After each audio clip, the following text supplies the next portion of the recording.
The stars burned cold and distant as Council Leader Thyra stood before the massive viewing window of the last Zephyrian command station.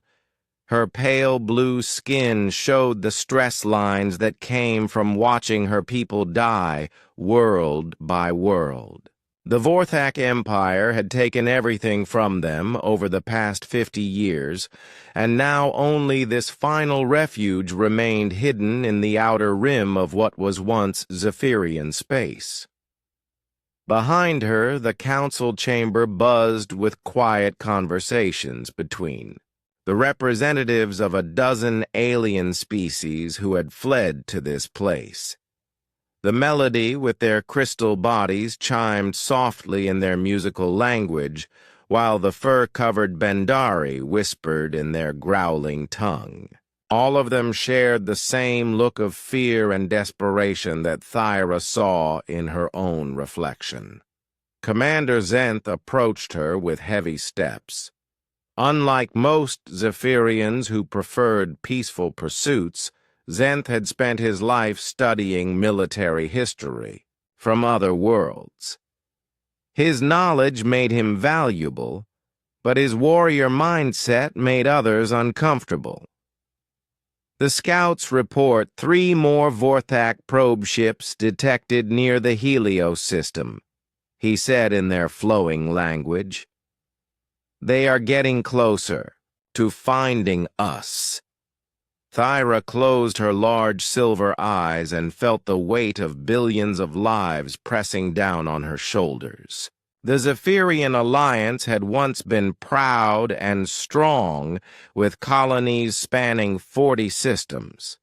They had shared knowledge freely with other species and built beautiful cities that floated among the clouds of gas giants. Art and science had flourished under their guidance for over 1,000 years. Then the machines came. The Vorthak appeared first as explorers seeking trade and knowledge. Their representatives looked almost normal, despite the obvious cybernetic parts replacing much of their organic bodies. They spoke of efficiency and improvement and offered technology that could solve any problem. Some worlds welcomed them with open arms. Those worlds went silent within months. The truth became clear when refugee ships started arriving at Zephyrian worlds with stories of horror. The Vorthak did not conquer in the traditional sense. They converted. Every living being they captured became part of their collective through surgical modification and mental conditioning. Families were torn apart and rebuilt as efficient units serving the machine empire. Children were taken and returned as emotionless drones programmed to serve. Resistance proved almost impossible. The Vorthak fought with perfect coordination and overwhelming numbers. They felt no fear or pain and showed no mercy. Worse still, they learned from every battle and adapted their tactics to counter any defense. What worked once never worked again. "Show me the ancient device again," Thyra said to Zenth. The commander led her through the corridors of the station to a sealed chamber where their greatest discovery waited.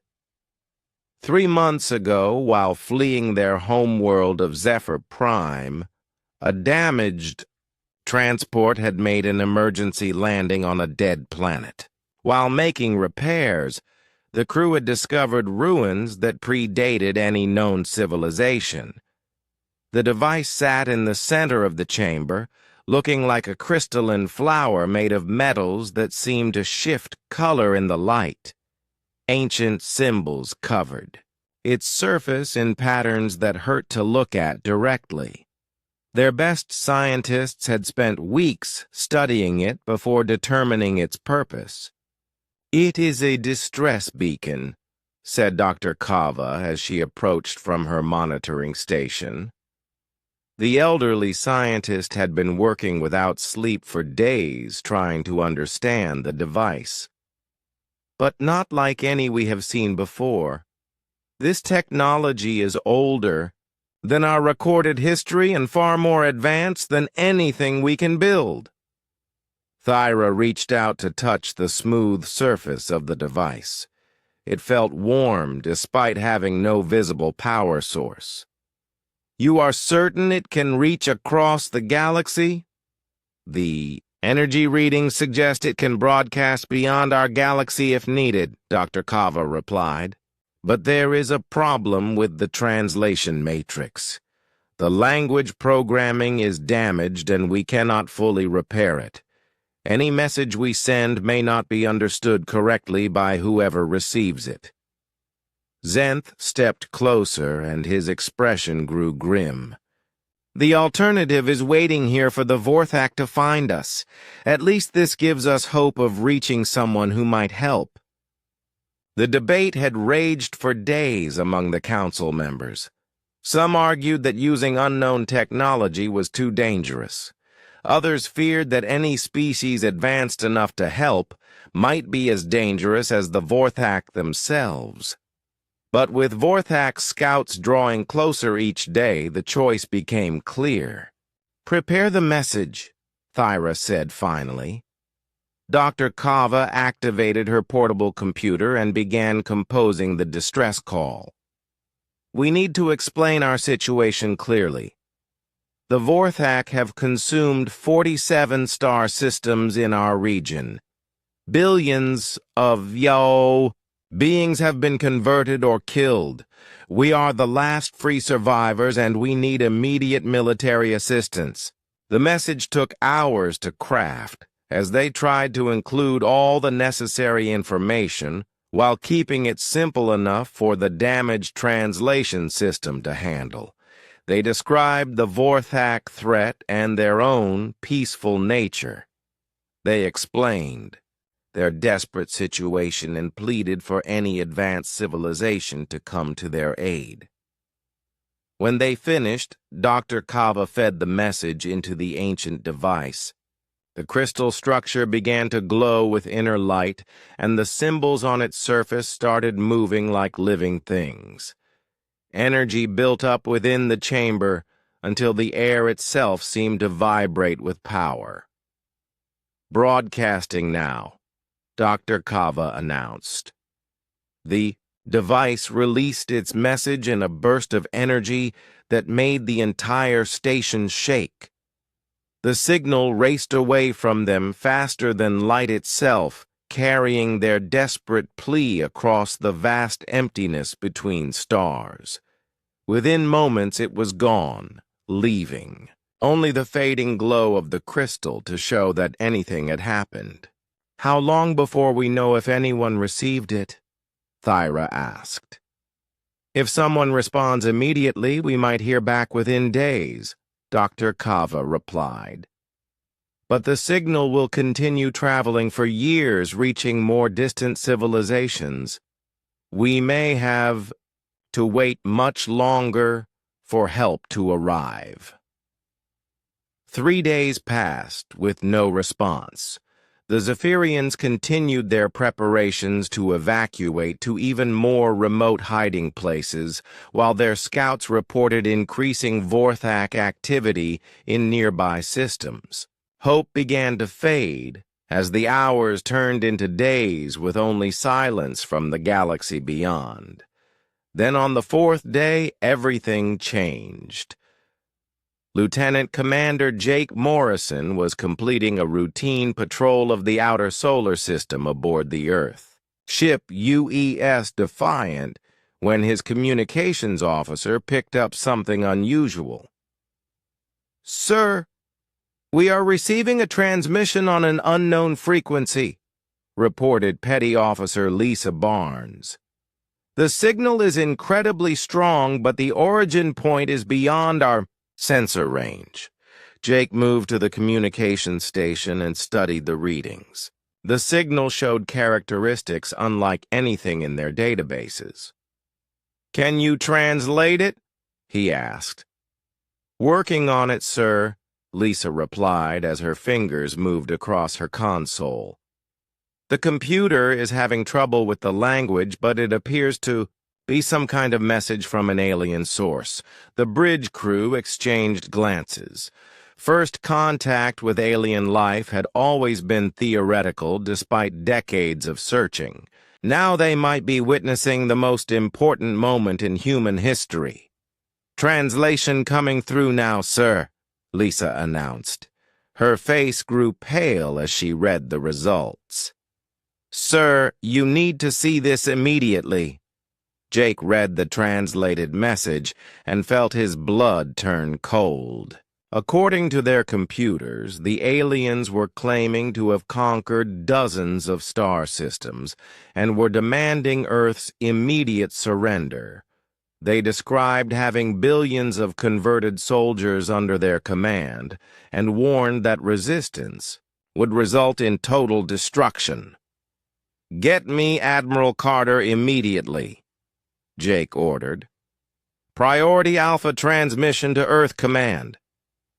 Within hours, the message had reached the highest levels of Earth's military command. Admiral Lisa Carter read the translation 3 times before calling an emergency meeting of the Joint Chiefs. The implications were terrifying but clear. Humanity had finally made contact with alien life, and those aliens had just declared war. Thawub. Orders came back within 6 hours. The Third Fleet under Captain Ryan Phillips would deploy immediately to investigate the source of the transmission. If the aliens proved hostile, they were authorized to use any means necessary to protect Earth and human colonies. As the human war fleet prepared for departure, none of them knew they were about to fulfill the Zephyrian prayers in the worst possible way. The desperate aliens had asked for salvation, and instead they had summoned humanity's monsters. The human fleet dropped out of hyperspace at the edge of what their computers designated as hostile alien territory. Captain Ryan Phillips stood on the bridge of his flagship UES Thunder watching as 27 warships took combat formation around him. Each vessel carried enough firepower to level a continent and crews trained for the worst possible scenarios. "All ships report ready for combat operations," announced his tactical officer, Lieutenant Alex Cooper. The young man had served in 3 different conflicts and knew how to handle himself in a fight. His fingers moved steadily across his weapons console as he activated targeting systems and charged the main batteries. "Sensors show multiple large structures ahead," reported Commander Elena Rodriguez from her science station. The xenobiologist had been assigned to the fleet specifically for this mission despite her lack of military training. Her job was to study any alien technology they encountered and determine its capabilities. The objects appear to be artificial, but their design is unlike anything in our databases.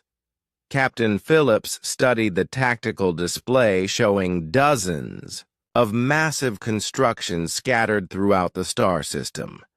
Some looked like space stations, while others resembled enormous sculptures made of crystal and metal. Energy readings from the structures suggested advanced technology, but the power signatures seemed wrong for military installations. "Could be weapons platforms," Alex said as he ran combat analysis programs. "Those energy sources are definitely strong enough to power defensive systems." Elena frowned as she studied her readings more carefully. "The energy patterns seem more consistent with life support and manufacturing rather than weapons," she said. "These might be civilian installations." "We cannot take that risk," Phillips replied. "All ships maintain combat readiness and prepare to engage if fired upon." The Zephyrian greeting fleet detected the human arrival within minutes of their emergence from hyperspace. Council Leader Thyra felt her heart skip with joy as reports came in of the massive alien vessels. Their saviors had finally arrived, and in numbers that suggested they possessed the military strength to challenge the Vorthak Empire. "Prepare the ceremonial welcome formation," she ordered as she rushed to the command center. "Activate the honor, guard protocols, and send our warmest greetings to our new allies." Commander Zenth felt less optimistic as he watched the scanner displays. "These ships are in full battle formation," he pointed out. "Their weapons are charged, and their defensive fields are active. This does not look like a peaceful contact mission." "They must be cautious because of the Vorthak threat," Thyra replied. "Once we explain the situation, they will understand that we are friends." The Zephyrian greeting fleet consisted of 12 beautiful vessels that looked more like works of art than spacecraft. Their hulls gleamed with rainbow colors that shifted in the starlight, while their energy shields created halos of soft blue light around each ship. They moved in perfect harmony toward the human fleet, broadcasting messages of welcome and gratitude. The human flagship Elena worked frantically to establish communication with the approaching aliens. The first translation attempts produced garbled nonsense, but gradually the computer began to make sense of the alien language patterns. "I am getting fragments of their transmission," she reported. "They are definitely trying to communicate, but the translation matrix is having problems with their syntax." "What are they saying?" Phillips asked. Elena read from her screen with growing confusion. "Something about conquered systems and defensive capabilities," she said. "The computer thinks they are providing tactical information about their military strength." Phillips felt his jaw clench as the implications sank in. The aliens were approaching with energy shields raised while broadcasting what sounded like intelligence reports about their conquests. This looked exactly like the prelude to an attack. "All ships target the lead alien vessels," he ordered. "We will not let them get the first shot." The Zephyrian flagship carried Thyra herself as she prepared to greet their rescuers in person. The magnificent vessel had been built as a diplomatic transport with comfortable quarters for visiting dignitaries and meeting rooms designed to impress foreign ambassadors. Its energy shields were raised in the traditional gesture of honor, while its communication arrays broadcast continuous messages of friendship. "The alien ships are targeting us," reported the pilot with alarm in his voice. "Their weapons are locked onto our position." Thyra looked at the display showing the human fleet and felt confusion rather than fear. "Why would they threaten us?" she wondered aloud. "We sent them a distress call asking for help." "Perhaps they want to ensure our ships are not Vorthak infiltrators," suggested Zenth. "The machines are known to use captured vessels as Trojan horses." The situation reached its breaking point when the Zephyrian flagship activated its deep-range scanners to examine the human vessels more closely. The scanning beam was a standard diplomatic protocol used to exchange technical specifications and demonstrate peaceful intentions. However, the human computers interpreted the beam as target-locking sensors preparing for an attack. "Hostile scan detected," Alex announced from his tactical station. "The lead alien ship is painting us with targeting systems." Phillips had milliseconds to make a decision that would determine the fate of two species. Everything his training told him suggested the aliens were preparing to attack. Their ships outnumbered his fleet, their technology seemed advanced, and they had just locked weapons on his flagship. "All ships open fire," he commanded. The human fleet unleashed destruction with ruthless efficiency. Particle beams and kinetic. Projectiles tore through space toward the Zephyrian vessels, while guided missiles accelerated to impossible speeds. The human weapons had been designed to penetrate any known defense and destroy targets quickly before they could retaliate. The Zephyrian shields flared and collapsed under the assault. Their beautiful ships broke apart in brilliant explosions that lit up the darkness between stars. Within 30 seconds, half the greeting fleet had been destroyed, while the remainder desperately tried to escape. Thyra felt her world collapse as reports flooded in from the surviving ships. "Medical Bay reports massive casualties," came one voice. "Engineering says we have lost main power," said another. "Life support is failing on decks 7 through 12, announced a third. "Why are they attacking us?" she cried out in anguish. "We called them for help." Commander Zenth grabbed the communication console and began broadcasting on all frequencies. "Cease fire," he shouted in every language he knew. "We are not your enemies. We are refugees seeking assistance." On the human flagship, Elena watched the destruction with growing horror. The alien ships were barely fighting back despite obviously having defensive capabilities. Most seemed to be broadcasting distress calls rather than targeting data. Several were clearly trying to evacuate civilians through escape pods. "Captain, something is wrong here," she said urgently. "These ships are not acting like military vessels. They are running rescue operations and broadcasting surrender signals." Philip studied the tactical display and began to see what Elena meant. The alien formation had broken apart, but not in a tactical retreat. The ships were focusing on saving survivors rather than regrouping for counterattack. Their weapons remained offline even as human fire continued to tear them apart. "All ships cease fire," he ordered.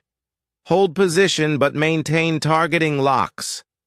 The sudden silence felt deafening after the roar of combat. Debris from destroyed alien ships drifted slowly through space, while the survivors limped away trailing atmosphere and coolant. Emergency beacons activated throughout the area, marking the locations of escape pods and damaged vessels. Elena worked furiously to repair the translation problems that had caused this disaster.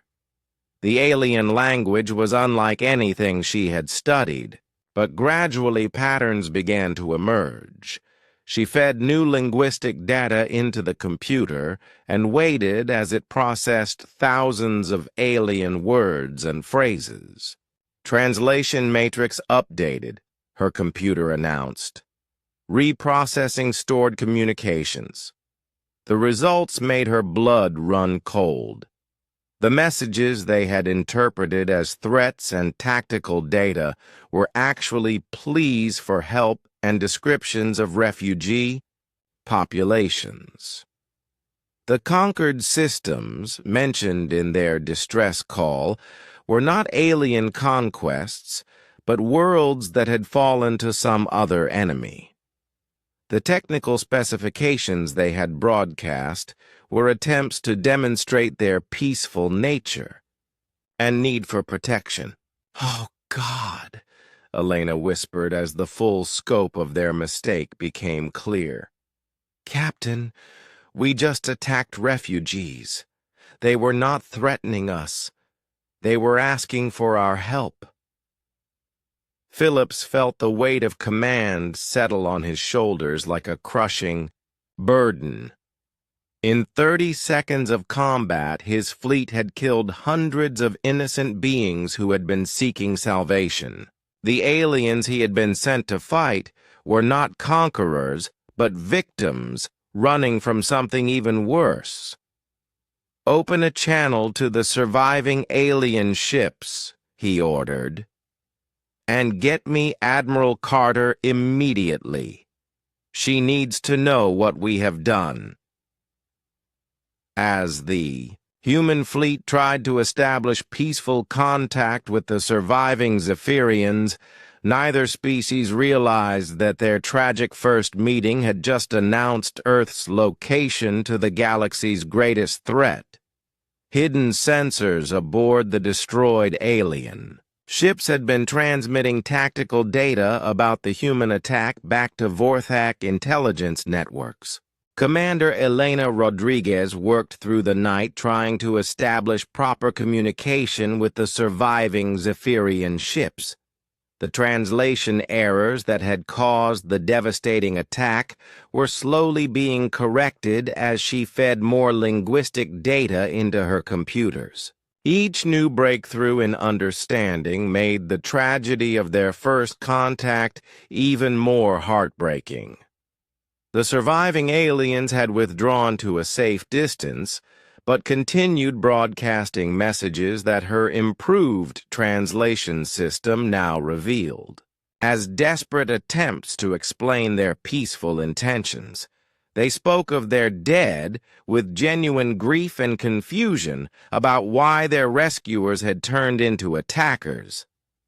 "I have established basic communication protocols," Elena reported to Captain Phillips as dawn approached on the ship's artificial day cycle.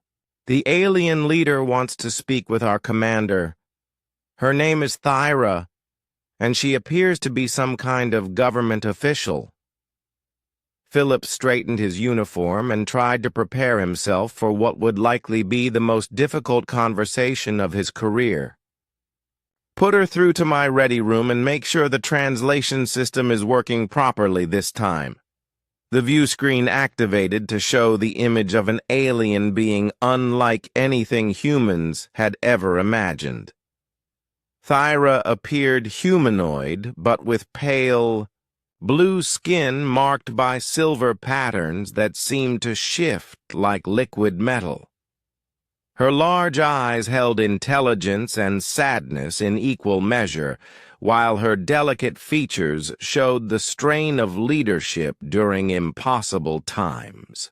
"I am Council Leader Thyra of the Zephyrian Alliance," she said in a voice that the translation system rendered as musical and formal.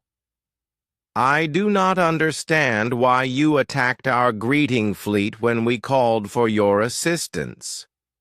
Phillips felt shame wash over him as he looked at this being who radiated dignity despite everything she had suffered. "I am Captain Ryan Phillips of the Earth Defense Forces. Our translation systems malfunctioned, and we interpreted your messages as threats rather than requests for help. I take full responsibility for this tragic mistake." "Earth Defense Forces," Thyra repeated thoughtfully. "So you are warriors from a world called Earth. That explains much about your aggressive response, though it does not excuse the deaths of my people." "No, it does not," Phillips agreed. "We came here believing you had declared war on humanity. Our computers told us you were conquerors who had already destroyed dozens of star systems." Thyra closed her large eyes, and her shoulders sagged with exhaustion. "The systems we mentioned in our distress call were not our conquests, but our losses. For 50 years, the Vorthak Empire has been consuming our civilization world by world. We are not conquerors, Captain Phillips. We are the last survivors of a war we cannot win. Over the next several hours, the full scope of the misunderstanding became clear. Elena worked with a Zephyrian linguist named HFY to establish proper translation protocols while the two leaders shared their respective histories. The humans learned about the Zephyrian alliance and its centuries of peaceful expansion, while the aliens discovered that Earth was a relatively young civilization with a talent for warfare. Your species has fought over 100 major wars in just the past 1,000 years, Thyra observed with something approaching horror. How do you maintain any civilization at all with such constant conflict? We have learned to make war serve peace, Phillips replied, though he wondered if that was really true.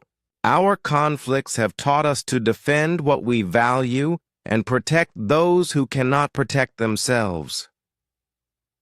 The Zephyrians had no such learning, Thyra explained. We achieved peace among our worlds over 2 millennia ago and focused our efforts on art, science, and philosophy. When the Vorthak came, we had no knowledge of how to fight an enemy that showed no mercy. Elena studied the technical data that HFY shared about Vorthak capabilities and felt her scientific mind recoil from what she saw. These machines are not just conquerors, she told Phillips during a private moment. They are converters. Every being they capture becomes part of their collective through surgical modification and mental conditioning. Like cybernetic zombies, Phillips said grimly. Worse, Elena replied. The converted retain their original memories and personalities, but their loyalty belongs completely to the Vorthak. They remember their families and friends but feel no emotion about destroying them. Parents convert their own children, while spouses betray each other without hesitation. Admiral Lisa Carter arrived 2 days later aboard the heavy cruiser UES Wolverine, along with a full diplomatic team and additional military support. She had read the preliminary reports during her journey, but meeting Thyra in person gave her a deeper understanding of the situation they faced. The Vorthak are not like any enemy we have studied, Carter told her senior staff during their first strategy meeting. They combine the worst aspects of technological superiority with complete ruthlessness. They do not negotiate or show mercy, and they learn from every encounter. Chief Engineer Marcus Bennett had been analyzing debris from the Zephyrian ships that were destroyed in the initial attack. His findings added a new dimension of horror to their situation. "Admiral, I found something disturbing in the wreckage," he reported. "The alien ships contained Vorthak tracking devices." "Tracking devices," Carter repeated. "Yes, ma'am. Small crystalline structures embedded in their hull plating that continuously broadcast location data.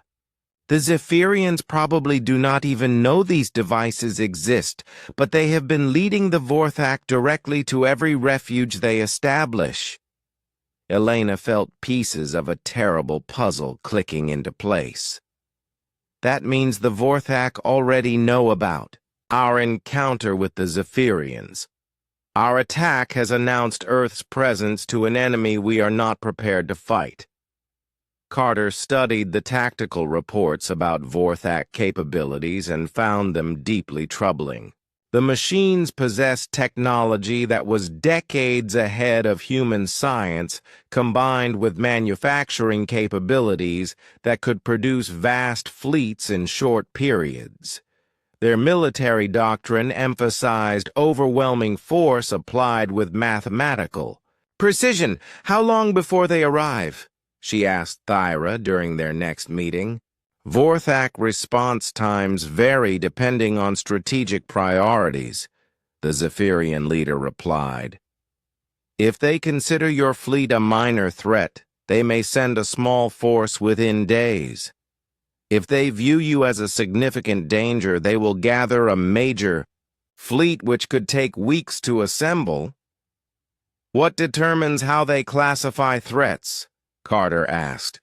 Technological level, military efficiency, and tactical unpredictability, Thyra answered. The Vorthak prefer to face enemies they can understand and counter. They struggle against opponents who fight in ways their computers cannot predict. Carter exchanged glances with Phillips, and both humans began to smile grimly. If the Vorthak preferred predictable enemies, then they were about to encounter their worst nightmare. Human military doctrine was built around chaos theory and adaptive tactics, specifically designed to confuse opponents who relied on logical analysis. Council, Leader Thyra, Carter said formally. On behalf of the Earth Defense Forces, I propose a formal alliance between our species. We will help you fight the Vorthak in exchange for your scientific knowledge and technological assistance. Thyra looked uncertain, and perhaps a little frightened. Admiral Carter, your people are indeed skilled warriors, but the Vorthak have destroyed civilizations far more advanced than either of ours. What makes you think humanity can succeed where so many others have failed? Because we are not trying to preserve civilization, Carter replied. We are trying to destroy our enemies, and we are very good at that. The negotiations took 3 days as both sides worked out the details of their alliance.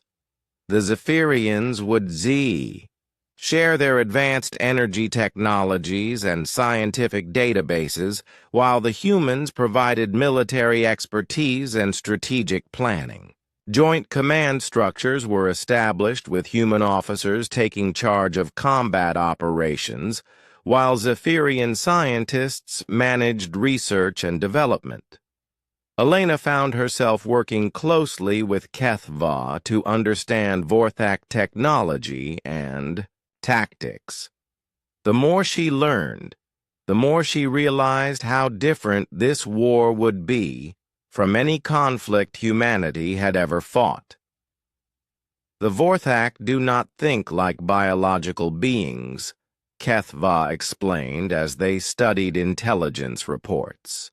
They calculate optimal outcomes and pursue them without emotion or doubt.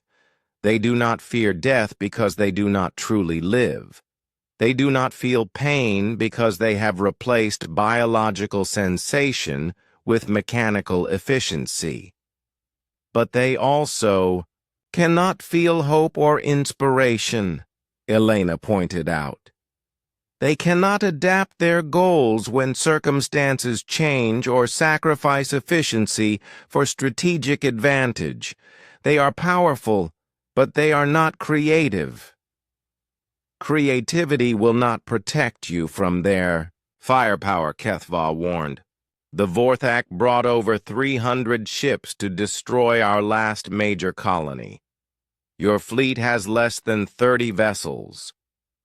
Elena smiled with the same grim expression she had seen on Captain Phillips and Admiral Carter. Then we will have to make sure those 30 ships fight like 300. As the joint human-Zephyrian fleet prepared for the inevitable Vorthak response, long-range sensors detected the first signs of enemy movement. Massive energy signatures were approaching from the direction of former Zephyrian space, suggesting that the machines had finally decided to investigate the disturbance in their territory. How long do we have? Carter asked her tactical team. The Vorthak fleet emerged from hyperspace in perfect geometric formation, with over 200 vessels arranged in mathematical precision. Each ship looked identical to its neighbors, with angular black hulls that seemed to absorb light rather than reflect it. No decorations or individual markings distinguished one vessel from another, because the Vorthak had no need for such inefficiencies. Admiral Lisa Carter watched the enemy arrival from the bridge of her flagship and felt her tactical mind automatically, calculating odds and possibilities. The Vorthak outnumbered her combined human-Zephyrian fleet by nearly 6-1, and their technology appeared significantly more advanced. By any logical analysis, this battle should end in complete defeat for the biological forces. Incoming transmission from the Vorthak fleet, reported Communications Officer Janet Hayes. They are broadcasting on all frequencies. Put it through, Carter ordered. The view screen activated to show a being that had once been alive but now existed as something between machine and flesh. Vorthak Prime Unit Designation. 77 Alpha stood over 7 feet tall with a humanoid body covered in metallic plating and cybernetic components. Where its face should have been a collection of sensors and processors created an expression of cold calculation. Biological entities, you have interfered with Vorthak expansion operations? The machine spoke in a voice that held no emotion or personality. Surrender for immediate processing or be destroyed for delayed processing. You have 60 seconds to transmit your compliance. Carter looked at the alien entity and felt something deep in her human nature recoil from its complete absence of life. This was not an enemy that could be reasoned with or negotiated with. It was a force of mechanical destruction that viewed biological life as nothing more than raw material to be processed. "This is Admiral Carter of the Earth Defense Forces," she replied. "We reject your demand for surrender. If you want our worlds, you will have to take them by force." 7-7. Alpha tilted its head in a gesture that might have been confusion if it possessed the capacity for such emotions. "Your response is illogical. Resistance will result in the same outcome as compliance, but with greater damage to useful biological components. Please reconsider your position." "Our position is that you can go to hell," Carter replied and cut the transmission. The Vorthak fleet began its advance with the same mathematical precision they had shown in formation. Their ships moved in coordinated waves designed to maximize firepower while minimizing exposure to return fire. Every maneuver followed optimal tactical doctrine as calculated by their central command computers. "Enemy fleet advancing in attack pattern 7, reported Lieutenant Alex Cooper from his tactical station. "They are following textbook deployment for overwhelming force scenarios." Carter nodded as she watched the enemy approach. The Vorthak were indeed following perfect tactical doctrine, which meant their movements could be predicted with reasonable accuracy. Human military training emphasized the importance of breaking enemy expectations and forcing opponents to react to unexpected situations. "All ships implement Chaos Protocol Delta," she ordered. "Break formation and engage individually at maximum range." The human fleet scattered like seeds in the wind as each ship chose its own attack vector and engagement distance. Some vessels accelerated toward the enemy at maximum speed, while others dropped back to sniper positions. A few ships began evasive. maneuvers that seemed to follow no pattern, while the remainder moved in seemingly random directions. On the Zephyrian command ship, Council Leader Thyra watched the human tactics with growing alarm. "Your fleet appears to have lost all coordination," she said to Commander Elena Rodriguez, who had been assigned as liaison. "How can you win a battle without working together?" "We are working together," Elena explained as she monitored the tactical displays. "But we are working together in ways the Vorthak cannot understand or predict. Watch what happens when they try to target our ships." The Vorthak opened fire with devastating precision aimed at where human ships should have been based, on standard tactical doctrine. However, the Earth vessels were no longer following standard doctrine, and most of the enemy fire passed harmlessly through empty space. Return fire from the human fleet came from unexpected angles and distances, forcing the Vorthak to recalculate their targeting solutions. Lieutenant Commander Jake Morrison led a squadron of 6 fighters in what appeared to be a suicide run directly at the center of the Vorthak formation. His small craft accelerated to dangerous speeds while broadcasting false sensor signatures designed to confuse enemy targeting systems. "Interceptor Squadron, you are flying directly into concentrated enemy fire," came Admiral Carter's voice over the communication channel. "What are your intentions?" "Making some noise, ma'am," Jake replied as his fighters began evasive maneuvers that violated every rule of space combat. They flew in spirals and loops that made no tactical sense while firing at targets chosen seemingly at random. "The machines are trying to figure out what we are doing, and that is keeping them from doing what they want to do." The Vorthak fleet began to adapt to human unpredictability by increasing their rate of fire and widening their targeting solutions. However, each adaptation came moments too late as human commanders continued to change tactics mid-battle.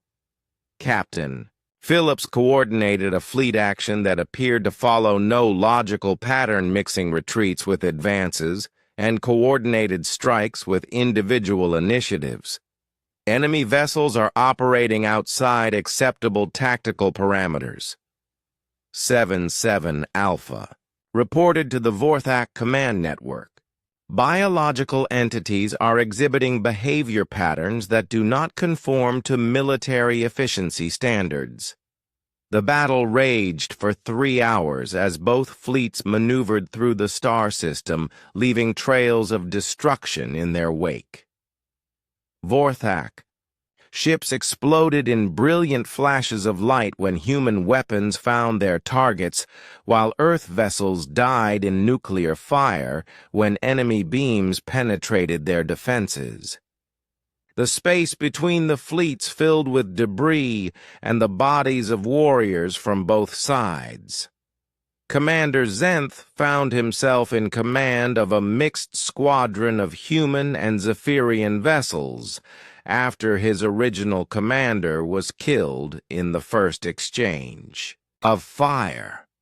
He had studied military history for decades, but nothing had prepared him for the reality of combat against an enemy that felt neither fear nor mercy. "Zephyrian Squadron, your ships are falling behind the formation," came Captain Phillips' voice over the tactical network. "Close up and maintain firing positions. Our vessels were not designed for this level of combat stress," Zenth replied as he watched his beautiful ships struggle to keep pace with their human counterparts. "We are suffering system failures and crew casualties. Then we adapt," Phillips said grimly. "Transfer your crews to human vessels and use your ships as missile platforms. We need every weapon we can get." The combined fleet began implementing desperate measures as the battle turned against them. Damaged Zephyrian ships were converted into guided missiles aimed at Vorthak targets, while their crews transferred to human vessels that could better protect them. Human fighters used Zephyrian energy shields as improvised armor, while alien scientists worked frantically to boost human weapons with their advanced power systems. Elena monitored the battle from her science station and realized that both sides were learning from each encounter. The Vorthak adapted their tactics to counter human unpredictability, while the humans developed new ways to confuse machine logic. It had become a contest between biological creativity and mechanical efficiency, with the fate of entire civilizations hanging in the balance. "Admiral, we are losing ships faster than we can replace them," reported her tactical officer. "Current casualty rates suggest we will be overwhelmed within 2 hours." Carter studied the battle display and saw the harsh mathematics of their situation.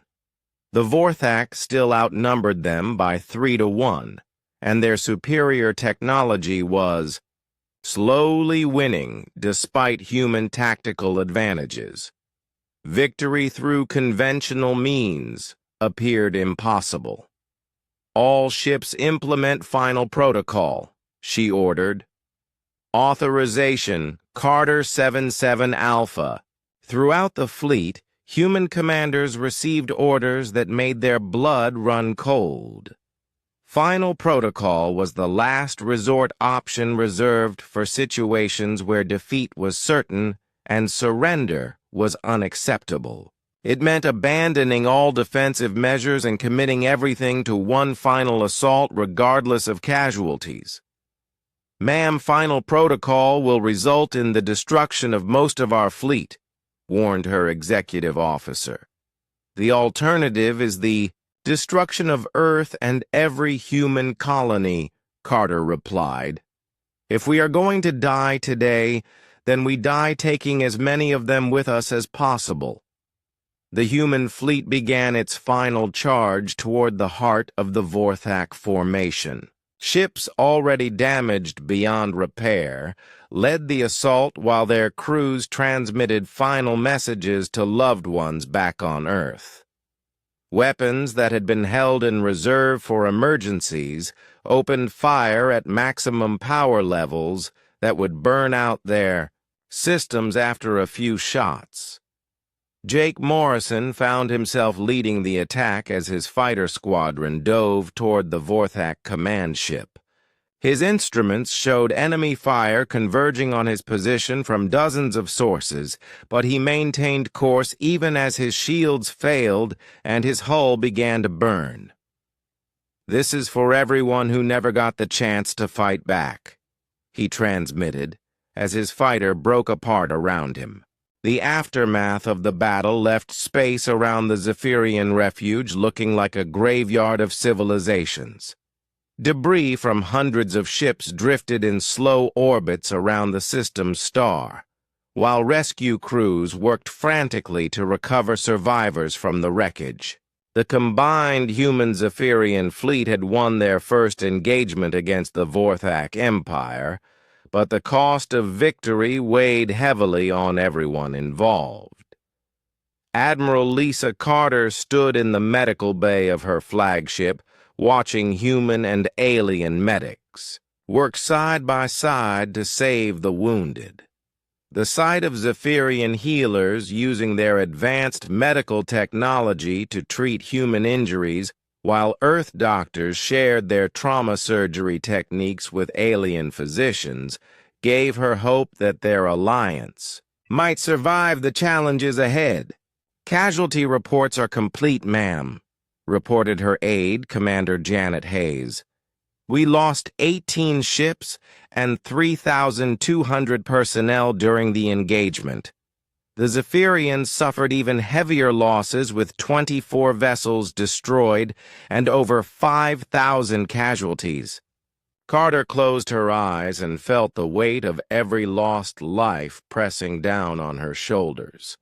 Each number represented families that would never be reunited and dreams that would never be fulfilled. The mathematics of war were always brutal, but victory provided little comfort when calculated in terms of broken bodies and grieving survivors. "What about the Vorthak losses?" she asked. "Enemy casualties are estimated at over 100 ships destroyed or disabled, with approximately 30,000 converted beings terminated," Hayes replied. "It represents the largest single defeat in recorded Vorthak history." Dr. Elena Rodriguez approached them carrying a portable computer loaded with analysis data from the battle. The xenobiologist had spent the past day studying captured Vorthak technology, and her findings were deeply disturbing. "Admiral, I have completed my preliminary analysis of the enemy systems we recovered," she reported. "The Vorthak are not just conquerors or even converters. They are something far worse." Carter gave Elena her full attention as the scientist activated her presentation. The screen showed technical diagrams of Vorthak cybernetic implants and conversion facilities that looked more like factories than medical centers. "The conversion process is not simply about turning biological beings into cyborgs," Elena explained. "The Vorthak are harvesting consciousness itself. They extract the memories, personalities, and knowledge from captured beings and store them in crystalline matrices that can be accessed by their collective intelligence." "So the converted beings are not really alive," Carter said. "They are, and they are not," Elena replied. "Their original consciousness continues to exist within the Vorthak network, but it has been modified to serve machine logic rather than biological instincts. A converted parent will remember loving their child, but feel no emotional conflict about killing that child if ordered to do so." The implications were horrifying. The Vorthak were not just destroying civilizations, but preserving them in a perverted form where every noble instinct had been replaced with mechanical efficiency. The billions of beings they had converted over the centuries continued to exist as prisoners in their own minds, forced to watch their bodies serve their captors. Council. Leader Thyra joined them in the medical bay, looking exhausted but determined. The Zephyrian leader had spent the battle coordinating refugee evacuations, while watching her people die in a war they never should have had to fight. "Admiral Carter, the Vorthak retreat has given us a temporary respite, but our intelligence networks indicate they are already preparing a larger response," she reported. "Within weeks, they will return with a fleet that could number in the thousands of ships." Carter studied the tactical displays showing Vorthak territory and felt a chill run down her spine. The enemy controlled over 200 star systems with manufacturing capabilities that could produce vast fleets in short periods. Even if humanity mobilized every available ship, they would still be outnumbered by overwhelming margins. "How did other civilizations resist them for so long?" she asked. "Most did not," Thyra replied sadly. "The Vorthak typically conquered individual worlds or small groups of systems before their victims could organize effective resistance. We lasted as long as we did only because our technology allowed us to stay mobile and avoid direct confrontation. But we just proved that direct confrontation can work," pointed out Captain Ryan Phillips as he joined their conference. "The Vorthak took heavy casualties, and their perfect coordination broke down when we destroyed their command structure. Elena nodded thoughtfully as she reviewed the battle data. The machines are vulnerable to tactical unpredictability and command disruption, but they learn from every encounter. The next time they face us, they will have adapted their systems to counter our advantages. Then we need to develop new advantages faster than they can adapt, Carter said. What resources can the Zephyrian Alliance provide for a prolonged war effort? Thyra activated her own portable computer and displayed information about surviving Zephyrian installations and capabilities. We have 3 major shipyards that escaped Vorthak conquest and 17 research facilities scattered across remote star systems. Our scientists possess advanced knowledge of energy manipulation, gravity control, and quantum mechanics. We can combine that with human military engineering and tactical doctrine, Phillips suggested. Design ships that fight like our crews think rather than following predictable patterns. The planning session continued for hours as human and alien leaders worked together to develop strategies for fighting an enemy that outnumbered them by orders of magnitude. They identified key Vorthak installations that could be targeted by small, fast-moving fleets, while larger forces defended critical refugee populations and manufacturing centers. Commander Marcus Bennett presented his analysis of captured Vorthak technology and found several exploitable weaknesses in their systems. The machines rely heavily on networked communication for coordination, he explained. If we can disrupt their command networks during battle, their individual ships become much less effective. We also discovered that Vorthak artificial intelligence has trouble processing truly random events, added Elena. Their computers are designed to find patterns and logical connections. Actions that serve no tactical purpose but create chaos can overload their decision-making systems. The alliance between humanity and the Zephyrian survivors was formalized in a ceremony aboard the human flagship 3 days after the battle.